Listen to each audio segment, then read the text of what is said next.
2/3 majority, এইটি নিয়ে অনেকে বলছেন যে বিএনপি এই সংখ্যাগরিষ্ঠতার জোরে, বা বিশেষ করে জামাত ইসলাম আমির বলেছেন যে সংখ্যাগরিষ্ঠতার অহমিকায় বিএনপি যে অতীতের অবস্থান পরিবর্তন করেছে। আপনার কি মনে হয় যে এই সিদ্ধান্তটি আসলে 2/3 মেজরিটি দিয়েই হবে?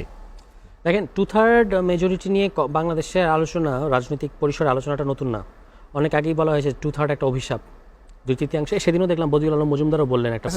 যদি 2/3 মেজরিটি না হতো বিএনপি, তাহলে পরিস্থিতি কি ভিন্ন হতো? অফকোর্স ভিন্ন হতো। ধরেন আপনি একটা হাইপোথেটিক্যাল চিন্তা করেন, একটা পরিস্থিতি, বিএনপির 180টা আসন, কি ইভেন ধরেন বিএনপির 199টা আসন, এতে করে কিন্তু তাদের রেগুলার যে আইন, এই যে অধ্যাদেশকে আইনে পরিণত করবে কি বাতিল করবে, নতুন আইন করবে, কোনো কিছু কিন্তু বাধাগ্রস্ত হবে না, কারণ ওইটা আসলে সিম্পল মেজরিটিতে করা যায়।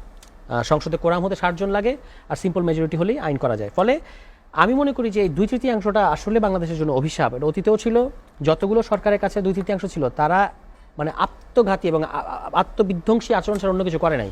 সেটা ওই 2/3 মেজরিটি সব সরকার স্বৈরাচার হয়েছে, শুধু স্বৈরাচার তো হয়েছেই, তারা নিজেদের ধ্বংস ডেকে আনছে। কিভাবে আমি বলি, 72 সালে যে সরকার আওয়ামী লীগের, তারা শেষ পর্যন্ত বাকশাল করলো 2/3 দিয়ে, এবং সংসদে দাঁড়িয়ে 5 মিনিটের মধ্যে সংসদীয় সিস্টেম থেকে ডিরেক্ট প্রেসিডেন্সিয়াল সিস্টেমে সুইচ করলো, সমস্ত রাজনৈতিক দলকে নিষিদ্ধ করলো, সমস্ত পত্রিকা নিষিদ্ধ 4টা বাদে, এবং জাতীয় দল বাকশাল, মানে যাহা দল তাহাই ব্যক্তি, তাহাই রাষ্ট্র, তাহাই সরকার, আর কোনো পার্থক্য তারা রাখলো না।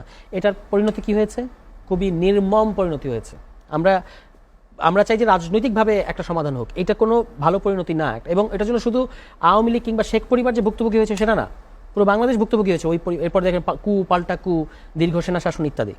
এরপরে 2001 সালে আবার বিএনপির কাছে 2/3, তখন তারা ওই যে বিচারপতির বয়স 65 থেকে 67 করতে গেল, মানে নিজেদের পছন্দের লোকটাকে, তাদের ছিল আন্তর্জাতিক সম্পাদক কে এম হাসান, তাদের আন্তর্জাতিক সম্পাদক ছিল, তাকে তত্ত্বাবধায়ক সরকার প্রধান বানানোর জন্য বিচারপতির বয়সের অবসরের বয়স 65 থেকে 67 করলে এটার জন্য একটা সংবিধান সংশোধনী।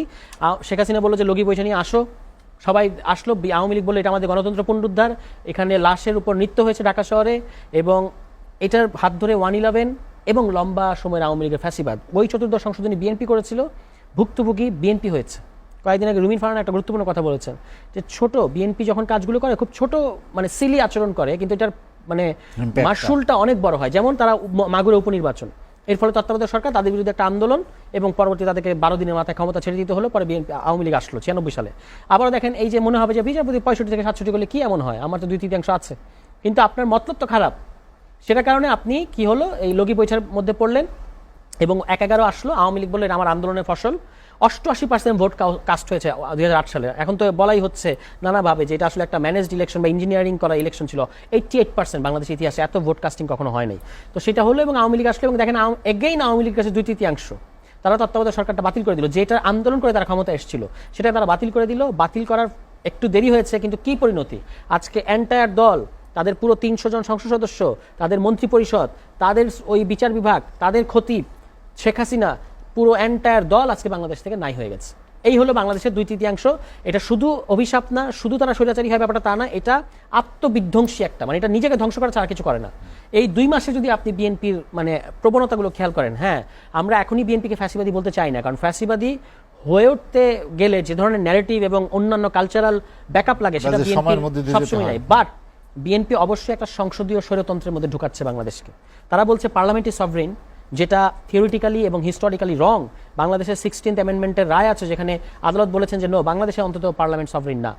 সেই আলোচনা আমি পরে আসতেছে, কিন্তু এই রুটটা হলো সংসদীয় স্বৈরতন্ত্রের রুট, যেখানে আপনি আর্টিকেল 70 মধ্যে দিয়ে সমস্ত সংসদ সদস্যকে পছন্দ হোক বা না হোক দলের সিদ্ধান্তের পক্ষে আসতে বাধ্য করবেন। যেমন নওশাদ জামিরের উদাহরণটা দিই, পঞ্চগড়ের এমপি, আমাদের একজন সাবেক বিখ্যাত স্পিকারের সন্তান, সুযোগ্য সন্তান, তিনি একটা এক্সেলেন্ট নোট অফ ডিসেন্ট দিয়েছেন ওই সংসদীয় বিশেষ কমিটিতে, যে মানবাধিকার অধ্যাদেশ, গুম অধ্যাদেশ, এগুলো বাতিল করা ঠিক হবে না।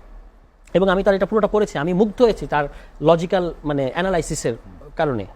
এই একই নওশাদ, আমার প্রশ্ন হচ্ছে, এই একই নওশাদ জামির সাহেব পার্লামেন্টে বসে কিন্তু দলের সিদ্ধান্তের বিরুদ্ধে হাত তুলতে পারবেন না, বলতে পারবেন না যে আপনি এটা একটা কালাকানুন করছেন, কিংবা আপনি একটা গুরুত্বপূর্ণ আইন বাদ দিয়েছেন, তিনি বলতে পারবেন না। কেন? Because of article 70। তাকে তখন দলের পক্ষে থাকতে হবে, আদারওয়াইজ তার সংসদ সদস্যপদ বাতিল হয়ে যাবে। এইটা তো একটা সংসদীয় স্বৈরতন্ত্র। কেন? কারণ আমরা দেখতে পাচ্ছি আসলে ওই যে আমি একটু আগে যেটা বললাম যে হিস্টোরিক্যাল ক্রাইমের অংশ করছেন আপনি সংসদ সদস্যদেরকে। আজকে দেখেন 28 জন বিচারককে, তারা অধস্তন আদালতকে সুপ্রিম কোর্টের অধীনে চাওয়ার কারণে, এইটা নিয়ে পোস্ট দেওয়ার কারণে 28 জন বিচারককে শোকজ দেওয়া হয়েছে, আইন মন্ত্রণালয় শোকজ দিয়েছে।